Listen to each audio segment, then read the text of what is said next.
ठीक है, तो अभी स्टार्ट करेंगे वर्क के कॉन्सेप्ट से। सही है, अभी ये वर्क एग्जैक्टली होता क्या है ये देखना पड़ेगा हमें। तो सपोज एक ऑब्जेक्ट मान लो, सही है। अच्छा, इस ऑब्जेक्ट में सपोज मैं F फोर्स अप्लाई कर रहा हूं, सही है। और ये जो ऑब्जेक्ट है इसने कुछ S डिस्प्लेसमेंट किया है, ठीक है। तो हम लोग बेसिकली ये बोलते हैं कि work done by this force on this object is given by work is equal to force into displacement. सही है। अच्छा, ये बहुत बच्चों वाला डेफिनेशन है वर्क का, तो एग्जैक्ट डेफिनेशन है क्या, ये चीज हम लोग देख लेंगे। सही है। सपोज एक ऑब्जेक्ट है, ठीक है, उस पर फोर्स लग रहा है कुछ ऐसा, और उसका डिस्प्लेसमेंट हो रहा है कुछ इस डायरेक्शन में, और इन दो वेक्टर्स के बीच में एंगल है थीटा। ठीक है, फोर्स लग रहा है इस ऑब्जेक्ट पे, इसका डिस्प्लेसमेंट कुछ अलग डायरेक्शन में हो रहा है, और फोर्स वेक्टर और डिस्प्लेसमेंट वेक्टर इन दोनों के बीच में एंगल है अपना थीटा। सही है। सो इस केस में work done is given by force into displacement into cos theta,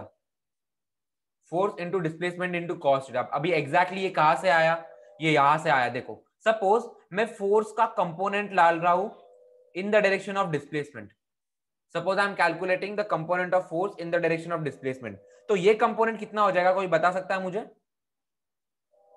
anyone? Force का कंपोनेंट, फोर्स वेक्टर का component in the direction of displacement vector, कहना ऐसे ये बन जाएगा F cos थीटा, ये चीज बन जाएगी F cos थीटा। सही है। अच्छा, तो अभी यहां पे हमने क्या किया था, अगर फोर्स का डायरेक्शन और डिस्प्लेसमेंट का डायरेक्शन सेम है तो उनको सिंपली मल्टीप्लाई कर दो। तो इस केस में फोर्स का ये वाला जो कंपोनेंट है F cos थीटा, ये वाला कंपोनेंट और डिस्प्लेसमेंट ये तो सेम डायरेक्शन में है, तो इस केस में हम सिंपली ये F cos थीटा और ये डिस्प्लेसमेंट इनको मल्टीप्लाई कर देंगे, हमें ये मिल जाएगा F s cos थीटा। अब ये F into S into cos theta is nothing but the dot product between force vector and the displacement vector. तो यहां से हमें फॉर्मूला मिल जाता है, your work done is given by force vector dot displacement vector. तो ये जो dot product वाला फॉर्मूला है ये एक्चुअली अपना 11th स्टैंडर्ड वाला फॉर्मूला है। इतना जिन जिनको क्लियर है मुझे अच्छे से थम्स अप दे दो एक। चलो ठीक है, अभी दो स्पेशल केसेस, अच्छा तीन स्पेशल केसेस देख लेते। ठीक है, यहां पे लिख दूंगा मैं स्पेशल केसेस।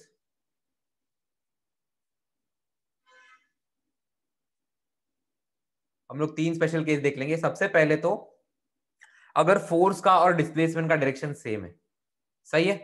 सो बेसिकली ये फोर्स का डायरेक्शन है और ये डिस्प्लेसमेंट का डायरेक्शन है। ये फोर्स है, ये डिस्प्लेसमेंट है। So what can you comment about the angle between these two vectors? Can I से ये जो एंगल है 0 डिग्री बन जाएगा? अगर दोनों वेक्टर्स का डायरेक्शन सेम है तो उनके बीच में एंगल एनीवेज 0 डिग्री होगा। सही है।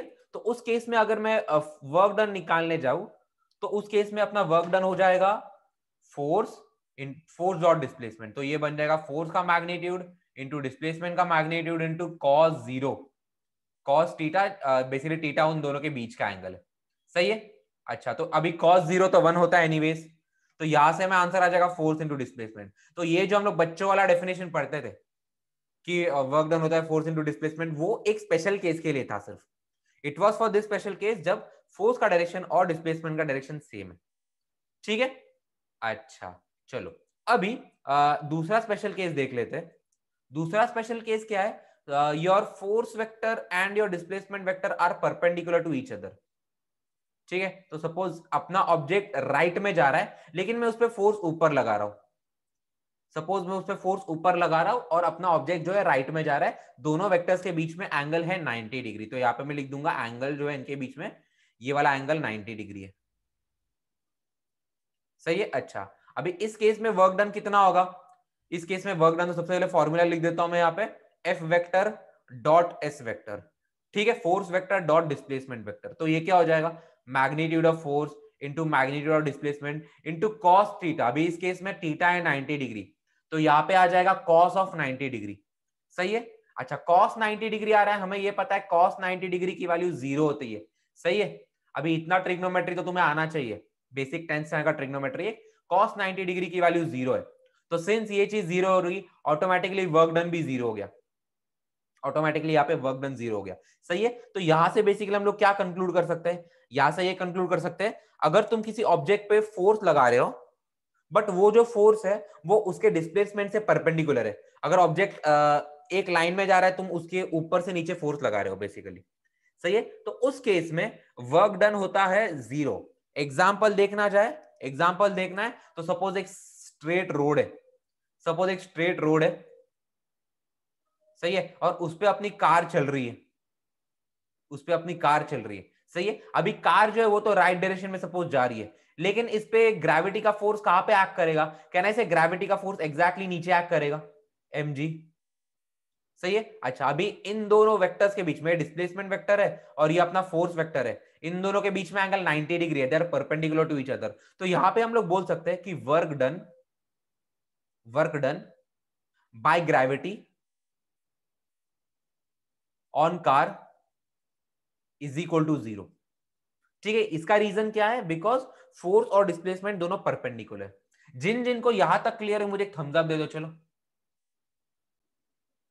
सही है, अभी थर्ड स्पेशल केस देख लेते हैं।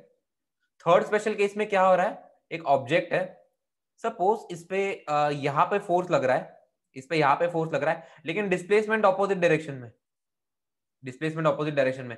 तो इस केस में क्या हो रहा है, basically angle between force vector and displacement vector. सही है, angle between force vector and displacement vector ये 180 डिग्री है। ठीक है, 180 डिग्रीज। सो इस केस में वर्क डन क्या हो जाएगा, इस केस में वर्क डन हो जाएगा force vector dot displacement vector. So ये क्या होता है, ये हो जाएगा magnitude of force into magnitude of displacement into cos of 180 degree, cos of 180 degree. सही है, अच्छा अभी ट्रिग्नोमेट्री में सौम्यदीप सर ने तुम्हें पढ़ाया होगा कि कॉस ऑफ 180 डिग्री की वैल्यू क्या होती है, -1 होता है। Cos 180 degree is -1। सही है, तो यहां से वर्क डन क्या निकल के आ जाएगा, वर्क डन निकल के आ जाता है minus of force into displacement. सही है, ये हमने प्रिंसिपल ऑफ वर्चुअल वर्क में किया था, प्रिंसिपल ऑफ वर्चुअल वर्क में ये चीज मैंने बताई थी। अगर टेंशन का डायरेक्शन ऑपोजिट है ब्लॉक के मोशन से, तो work done by that rope on that block is negative. ठीक है, तो इसका रीजन हमने यहां पे देख लिया है। सही है, तो इसका बेसिकली यही एग्जांपल देख लो, सपोज यहां पे एक रोप है, इसका टेंशन है T। सही है, और ब्लॉक नीचे जा रहा है, ब्लॉक नीचे जा रहा है, लेट्स से सपोज किसी नीचे एस डिस्प्लेसमेंट गया है। सही है, तो इस केस में बोल सकते हैं work done by rope on block is equal to minus of force, तो टेंशन है, इनटू डिस्प्लेसमेंट। तो ये आंसर है। इतना लिखो सबसे पहले, तो अगर जिन जिन को क्लियर है थम्स अप दे दो और इतना लिखो।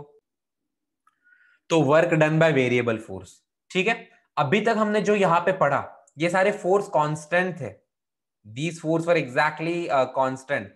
तो हर बार ये फोर्स वेक्टर लेना बहुत इजी हो जाता था, लेकिन बहुत सारे केसेस में क्या होता है, वर्क हमेशा वेरी करता है, work time to time vary करता है। तो उस केस में वर्क डन क्या होना चाहिए, अगर force time to time vary कर रहा है तो उस केस में वर्क डन क्या होना चाहिए, वो चीज हम लोग यहाँ पे देख लेंगे सबसे पहले। तो ठीक है, सपोज अपने ऑब्जेक्ट का डिस्प्लेसमेंट कुछ ऐसा है, वो पॉइंट ए से पॉइंट बी में जा रहा है, ऑब्जेक्ट इज मूविंग या फिर object is displacing from point A to point B.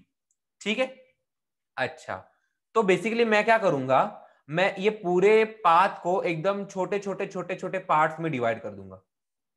ठीक है, I will divide this entire part in small small small small छोटे छोटे पार्ट्स। सही है, अच्छा दी ये जो लेंथ है बेसिकली ये इंफिनिटिसिमल पार्ट है, इन्फिनिटिसिमल का मीनिंग कि बहुत छोटा, बहुत छोटा। तो लेट्स से यहां पे हम लोग कोई पार्ट देखेंगे, तो उसका डिस्प्लेसमेंट वेक्टर इज dx, एक dx लेंथ का पाथ ले रहे। सही है, और इस केस में या फिर एग्जैक्टली इस पॉइंट पे फोर्स एक्टिंग इज F। सही है, तो इतने छोटे इंटरवल में, बेसिकली इतने छोटे इंटरवल में ये पॉइंट से लेके ये पॉइंट तक जो डिफरेंशियल वर्क डन गिवन है that is given bye dw का मीनिंग कि बहुत छोटा amount of work, that is given by force into dx, that is given by force into dx। सही है, अच्छा अभी बेसिकली हर एक पॉइंट का फोर्स हम लोग हर एक पॉइंट में ऐसा करेंगे, इस पॉइंट में ऐसा करेंगे, इस पॉइंट में ऐसा करेंगे एंड सो ऑन। तो बेसिकली जो टोटल वर्क डन है, टोटल वर्क डन वो बन जाएगा इस चीज का इंटीग्रेशन, ठीक है, इस चीज का इंटीग्रेशन। तो फाइनली हमें वर्क का फॉर्मूला आ जाता है integral F dot D x, या फिर डी एस बोल देता हूं मैं, डिस्प्लेसमेंट। डी एक्स और डी एस एक ही चीज है, ठीक है। तो बेसिकली ये चीज याद रखना, यहां पे याद रखने वाली बात ये है, your work done is given by integral F dot D S, सही है। अच्छा, आई मीन अगर वर्क डन पॉजिटिव है, अगर फोर्स पॉजिटिव है, सॉरी अगर फोर्स कांस्टेंट है, उस केस में work is given by force dot displacement, force vector dot displacement vector, सही है। यहां पे लिख देता हूं मैं एफ कांस्टेंट, ठीक है। अगर फोर्स वेक्टर अपना कांस्टेंट है तो ये फॉर्मूला यूज करेंगे। अगर फोर्स वेक्टर अपना वेरिएबल है, फोर्स वेक्टर अगर वेरिएबल है तो ये वाला फॉर्मूला यूज करेंगे, F is variable,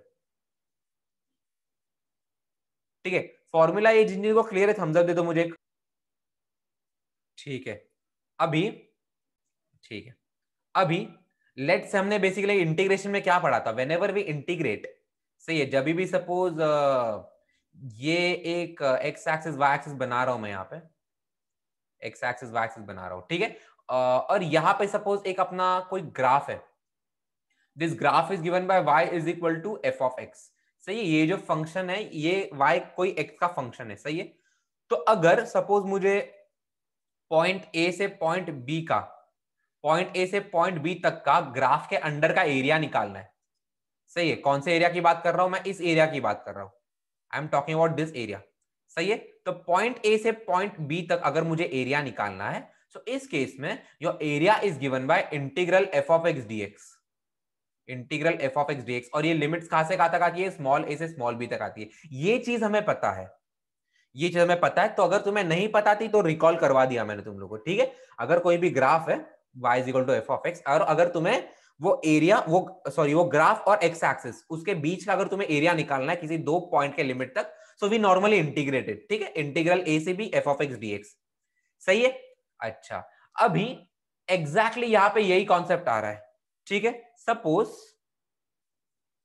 y axis में तुम्हारा फोर्स और x एक्सिस में तुम्हारा डिस्प्लेसमेंट, सही है। अच्छा, और ये सपोज कुछ ग्राफ है, ग्राफ कुछ भी हो सकता है बिकॉज फोर्स वेरिएबल है, फोर्स वेरिएबल है तो ग्राफ कुछ भी हो सकता है। और सपोज अपना ऑब्जेक्ट जो है वो पॉइंट ए से पॉइंट बी तक जा रहा है, जो object is travelling from point A to point B, सही है। तो उस पूरे इंटरवल में what is the value of work done, सही है। तो हमें पता है work done integral F of x dx होता है, और इंटीग्रल एफ ऑफ एक्स डीएक्स is nothing but area under the curve, area under the curve, सही है। तो ये जो एरिया अंडर द कर्व है ना, वही वर्क डन हो जाएगा। तो यहां से हम लिख देंगे work done will be equal to area under F versus S curve, meaning force versus displacement का जो कर्व है उसके अंडर का एरिया अपना वर्क डन होता है। ये कॉन्सेप्ट जिन जिन को क्लियर है मुझे एक थम्स अप दे दो, चलो, ठीक है। तो अभी इस केस में देखो फाइंड क्या करना है, हमें टोटल वर्क डन फाइंड करना है, वर्क डन, और ये फोर्स वर्सेस डिस्प्लेसमेंट का ग्राफ दे रखा है, सही है। तो अभी हमने जस्ट अभी अभी पढ़ा था कि अगर फोर्स और डिस्प्लेसमेंट का ग्राफ दिया है, y एक्सिस में फोर्स है और x एक्सिस में डिस्प्लेसमेंट है, तो उस केस में work done is given by area under force displacement curve. तो इस केस में जो फोर्स डिस्प्लेसमेंट कर्व है, फोर्स वर्सेस डिस्प्लेसमेंट का कर्व है, इसके अंडर का एरिया हमें कैलकुलेट करना है, सही है। तो बेसिकली कौन से एरिया की बात कर रहे हैं हम लोग ये वाले एरिया की बात कर रहे हैं। तो ये एरिया हमें इवेल्युएट करना है। तो अभी ये वाला एरिया कैसे इवेल्युएट करेंगे, सबसे पहले देख लेते हैं, ठीक है। हम ये इस पूरे एरिया को तीन पार्ट में डिवाइड कर देंगे। एक तो ये एक पार्ट हो जाएगा, ये जो रेक्टेंगल, फिर ये दूसरा पार्ट हो जाएगा, और उसके बाद ये वाला जो ट्रायंगल है छोटा वाला, ये तीसरा पार्ट हो जाएगा, सही है। तो सबसे पहले रेक्टेंगल का एरिया निकालेंगे, मैं इसे A1 बोलूंगा, इस रेक्टेंगल के एरिया को मैं A1 बोलूंगा। अभी रेक्टेंगल का area is given by length into breadth, तो इस केस में टोटल लेंथ है 60, और इसकी जो हाइट है या फिर जो भी बोलना है बोलो, ब्रेथ है वो 30 है। तो ये जो रेक्टेंगल है इसका एरिया हो जाएगा 60 इंटू 30। तो 60 इंटू 30 कितना होता है, 6 into 3 is 18, and finally we have 0 0, सही है। So area is given by 1800, okay fine. उसके बाद आते इस वाले एरिया पे, इस वाले एरिया को मैं A2 बुलाऊंगा, सही है। अभी अगर ध्यान से देखेंगे तो ये कौन सी फिगर बन रही है, तो अगर ध्यान से देखेंगे तो ये एक ट्रेपेजियम बन रहा है, ठीक है। ये एक क्वाड्रिलैटरल है, देखो इसमें टोटल 4 साइड्स है, इसमें टोटल 4 साइड्स है, तो ये एक क्वाड्रिलैटरल है, सही है। अच्छा, अगर ये एक क्वाड्रिलैटरल है तो क्वाड्रिलैटरल में इसके 2 साइड्स पैरेलल है, तो अगर एक क्वाड्रिलैटरल में अगर इसके 2 साइड्स पैरेलल होते हैं तो वो अपना ट्रेपेजियम बन जाता है। सो ये पैरेलल साइड्स है अपने, और ये अपनी हाइट है, यहाँ पे उल्टा लग सकता है बट ये अपनी हाइट है। दो पैरेलल साइड्स के बीच में जो डिस्टेंस होता है वही ट्रेपेजियम की हाइट होती है, सही है। तुम लोग में से कोई मुझे ट्रेपेजियम का फॉर्मूला बता सकता है? A2 यहाँ पे लिख लो, area of trapezium. Does anyone knows area of trapezium का formula? Yes, it is given by half into sum of parallel sides, sum of parallel sides into height, सही है। ये अपने ट्रेपेजियम के एरिया का फॉर्मूला हो जाता है, तो इस केस में यह A2 is given by half into sum of parallel sides into height, सही है। तो basically half into sum of parallel sides, meaning जो भी पैरेलल साइड्स है उनका हमें एडिशन करना है। तो यहाँ पे कौन कौन से पैरेलल साइड्स है? एक तो ये अपना पैरेलल साइड है, तो इसका हाइट है 30 न्यूटन। फिर ये अपना पैरेलल साइड है, इसका हाइट है 80 न्यूटन, या फिर 80, जो भी बुलाना है बुला, फॉर नाउ हम लोग से मैग्नीट्यूड पे कंसर्न है, यूनिट बाद में देख लेंगे, सही है। तो यहाँ पे सबसे पहले सम ऑफ पैरेलल साइड में मैं लिखूंगा 30 प्लस 80, यहाँ पे I will be writing 30 plus 80 into ये हाइट कितनी है, ये हाइट कितनी है? अभी देखो हमें ये हाइट फाइंड करनी है, ये टोटल लेंथ 100 है, ये 100 में से 60 सब्ट्रैक्ट कर दो तो ये हाइट बन जाएगी 40 मीटर्स, तो यहां पे आ जाएगा 40, सही है। अच्छा ठीक है, अभी ये चीज क्या बन जाएगी? ये चीज बन जाएगी 80 प्लस 30 इज 110 इंटू 20। अभी 110 इंटू 20 कितना हो जाएगा? ये 22 और ये 2 0, तो इतना आ रहा है अपना सेकेंड एरिया। तो यहाँ पे मैं A2 लिख देता हूं, A2 इज गिवन बाय 2200, सही है। अच्छा, A1 और A2 ये जिन जिन को क्लियर है मुझे थम्स अप दे दो जल्दी से, चलो ठीक है। तो अभी A1 निकल गया, A2 निकल गया, अभी ये A3 भी निकालेंगे, सही है। अच्छा, यहाँ पे मैं A3 लिख रहा हूं। अभी A3 अगर मैं अच्छे से ऑब्जर्व करूं तो it is nothing but a right angled triangle, it is nothing but a right angled triangle. तो ट्रायंगल का एरिया क्या होता है? Half into base into height, सही है। अच्छा, तो इस केस में ये बन जाएगा हाफ इंटू ये बेस कितना है, ये बेस हो जाएगा, कहना से 120 माइनस 100 इट्स नथिंग बट 20, तो ये बेस तो 20 है, इंटू ये हाइट कितनी हो जाएगी? ये हाइट तो यहाँ पे दे रखी है 80, सही है। अच्छा, तो ये कितना हो जाएगा? बेसिकली 10 बन जाएगा कट के, यहाँ पे एक कट के 10 बन जाएगा, और 10 इंटू 80 यहाँ पे आंसर आ जाएगा 800, सही है। जो A3 जो है, A3 का वैल्यू है, A3 इज 800, A3 इज 800, सही है। अच्छा, अभी हम लोग को ये नेट एरिया चाहिए, ये जो अजीब और गरीब दिखने वाली फिगर थी, हमें इसका नेट एरिया चाहिए। तो यहाँ पे लिख देता हूं मैं, work is equal to net area, net area. तो बेसिकली यहाँ पे ये बन जाएगा A1 plus A2 plus A3, सही है। अच्छा, A1 कितना है?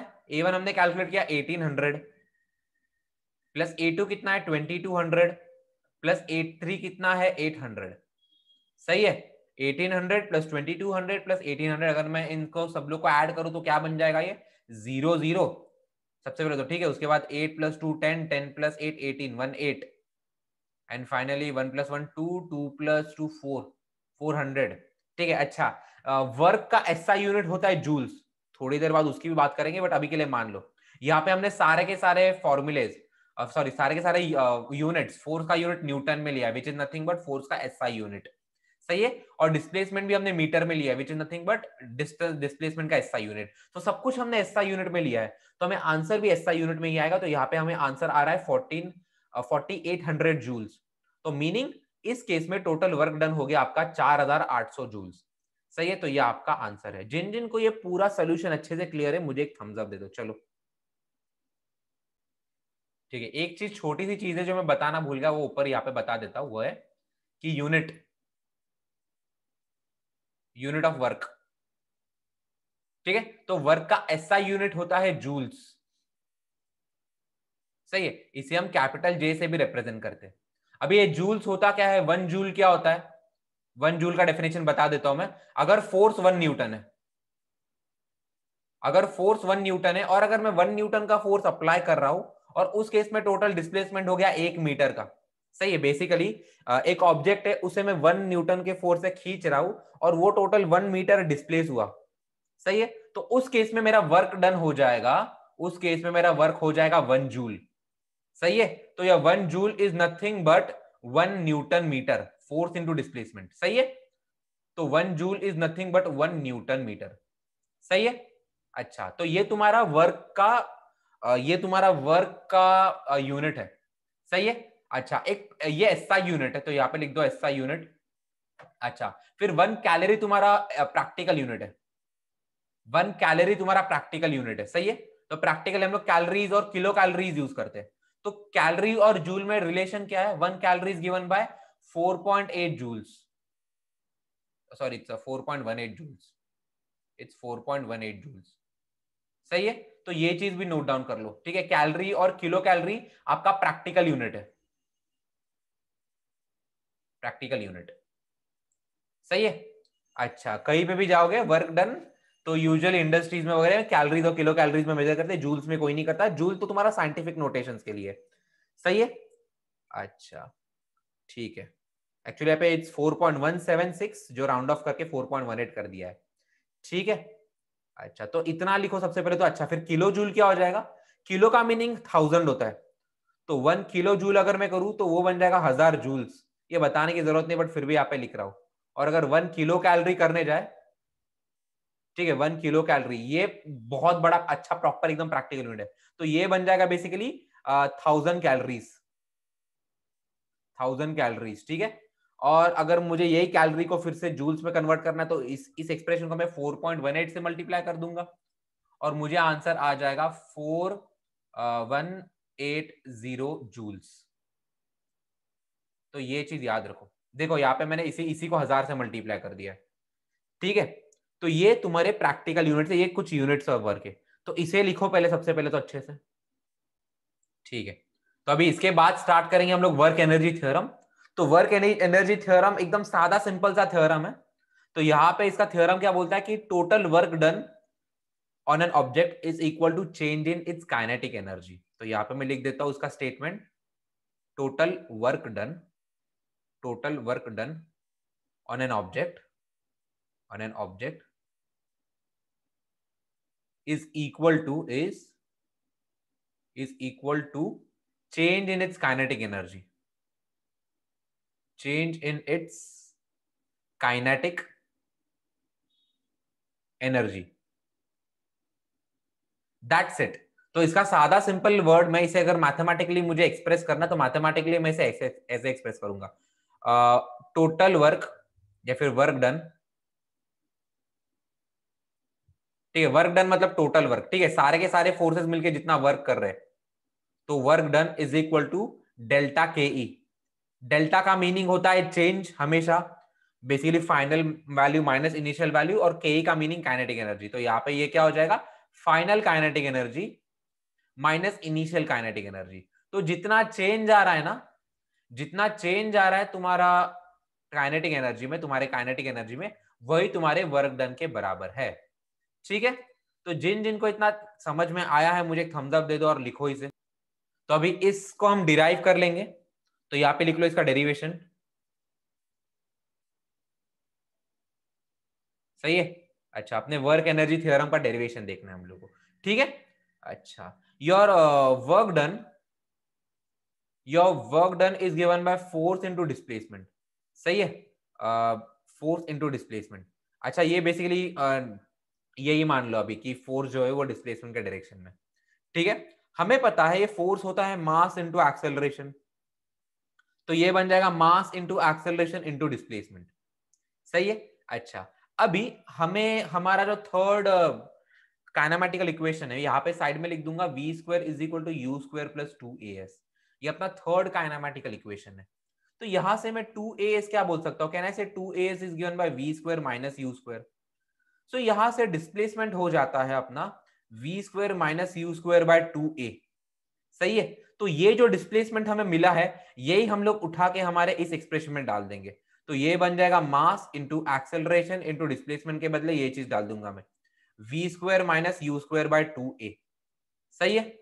अच्छा ठीक है, अभी कहना है सही, ये a और ये a कैंसिल हो जाएगा, ये a और ये a कैंसिल हो जाएगा। तो यहाँ पे फाइनली हमें क्या वैल्यू मिल रही है, हमें एक्सप्रेशन मिल रहा है half M V square minus half M U square. सही है, ये m बाय 2 तो है ही, तो v square minus you square. ठीक है, v मतलब तुम्हारा फाइनल वेलोसिटी है और u मतलब तुम्हारा इनिशियल वेलोसिटी है। सही है। अच्छा अभी हाफ एम वी स्क्वायर क्या हो जाएगा, सिंस ये फाइनल वेलोसिटी है तो ये चीज बन जाएगी फाइनल काइनेटिक एनर्जी। हमें पता है काइनेटिक एनर्जी होती है हाफ एम वी स्क्वायर, यहाँ पे लिख दूंगा मैं kinetic energy is given by half M V square. सही है। और हाफ एम यू स्क्वायर क्या हो जाएगी, यू तुम्हारा इनिशियल वेलोसिटी है, तो हाफ एम यू स्क्वायर तुम्हारा इनिशियल काइनेटिक एनर्जी बन जाएगा। तो यहाँ पे मैं लिख दूंगा काइनेटिक एनर्जी इनिशियल। तो what is final kinetic energy minus initial kinetic energy, it is nothing but the change in kinetic energy. तो डेल्टा के ई लिख देता हूं मैं, चेंज इन काइनेटिक एनर्जी। तो ये हमें यहां से इसका डेरिवेशन है। तो total work done is given by change in kinetic energy. ठीक है, ये सादा सिंपल सा आपका डेरिवेशन है, एग्जाम में आने के चांसेस है। ठीक है, लिखो इसे अच्छे से, जिन जिन को समझा मुझे थम्स अप दे देना और लिख लेना। तो यहाँ पे एक क्वेश्चन है, क्वेश्चन क्या है, एक ब्लॉक है जिसका मास है 5 kg, उसे हम पुल कर रहे विद फोर्स ऑफ 100 न्यूटन्स। और ये कब तक पुल कर रहे, बेसिकली इसे 50 मीटर तक घसीट रहे हम लोग।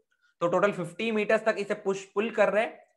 और फिर इसका क्वेश्चन ये पूछा है कि हमें इसकी वेलोसिटी निकालनी है। तो इसके करने के दो मेथड्स हैं। सबसे पहला मेथड है काइनेमैटिक्स का मेथड, ठीक है, और दूसरा मेथड है आपका वर्क एनर्जी थ्योरम। तो WET लिख रहा हूं मैं, ठीक है। WET का मीनिंग है वर्क एनर्जी थ्योरम, चलो यहां पे भी लिख दूंगा WET, सो दैट तुम्हें बाद में कभी कंफ्यूजन नहीं होगा। वेट सही, दूसरा मेथड है वर्क एनर्जी थ्योरम। तो दोनों मेथड में तुम्हें बताऊंगा कि दोनों मेथड से इस क्वेश्चन को कैसे सॉल्व करते हैं, और देन दोनों मेथड के आंसर्स हम कंपेयर करेंगे। ऑब्वियसली आंसर्स जो है वो सेम आने चाहिए दोनों मेथड से, चाहिए।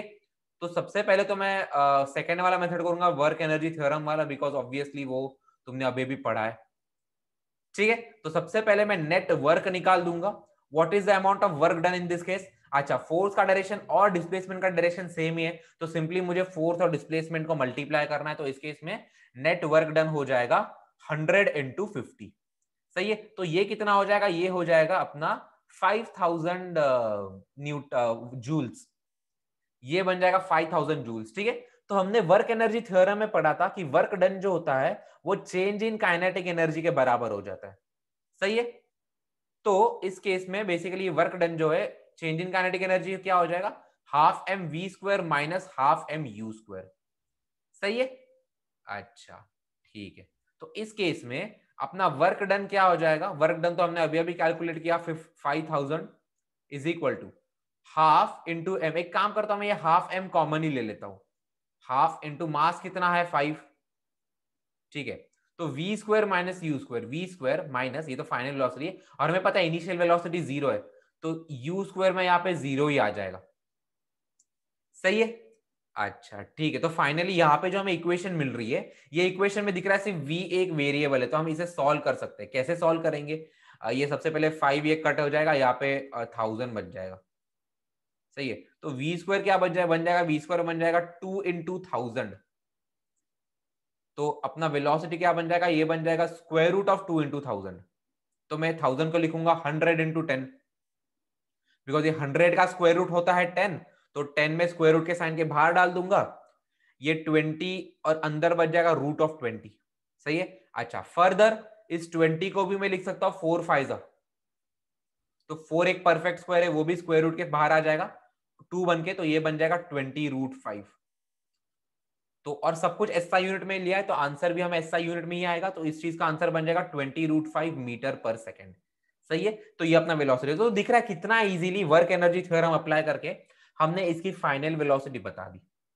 सही है, जिन जिन को एक क्लियर है इसका सोल्यूशन मुझे थम्स अप दे दो एक, और लिखना स्टार्ट कर दो। अभी यही क्वेश्चन काइनेमेटिक वाले मेथड से करेंगे, सही है।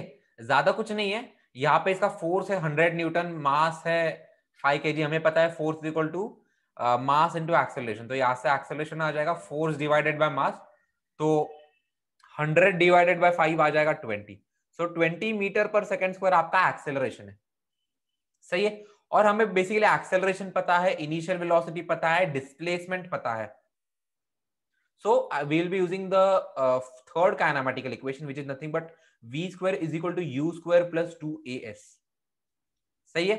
अच्छा, अभी ये जो इनिशियल वेलोसिटी है ये तो जीरो है, बिकॉज यहाँ पे दे रखा है ऑब्जेक्ट जो है वो रेस्ट से स्टार्ट हो रहा है, तो इनिशियल वेलोसिटी जीरो हो जाएगी, तो v स्क्वायर पे क्या बन जाएगा, ये बन जाएगा 2 into acceleration is 20 into your displacement is 50, सही है। अच्छा ठीक है, अभी वेलोसिटी क्या बन जाएगा इस चीज का स्क्वायर रूट, तो 2 इंटू 5 इंटू 100, सही है। बेसिकली ये जो 20 को मैंने 2 इंटू 10 लिखा और 50 को लिखा 5 इंटू 10 और वो 10 इंटू 100 कर दिया और कुछ नहीं, सही है। अब ये 2 इंटू 2 बाहर निकाल लो स्क्वायर रूट के, ये 100 भी परफेक्ट स्क्वायर है, इसे 10 बना के बाहर निकाल लो, अंदर बच जाएगा 5, तो यहां से वेलोसिटी की वैल्यू आ रही है 20√5 मीटर पर सेकंड, सही है। तो दोनों मेथड से एग्जैक्टली वही आंसर आ रहा है, तो बेसिकली हमने दोनों क्वेश्चन सही सॉल्व किए, सही है। तो एक हो गया वर्क एनर्जी पावर वाला मेथड, दूसरा हो गया काइनेमेटिक्स वाला मेथड, ठीक है। तो क्वेश्चन जैसे आएगा, जैसे क्वेश्चन आएगा तो क्वेश्चन देख के हमें वो वेरीफाई करना आना चाहिए कि कौन सा मेथड अप्लाई करें जिससे इजीली आंसर आ जाए, ठीक है। अगर इतना समझा होगा तो एक थम्स अप दे दो मुझे और लिखना स्टार्ट कर देना।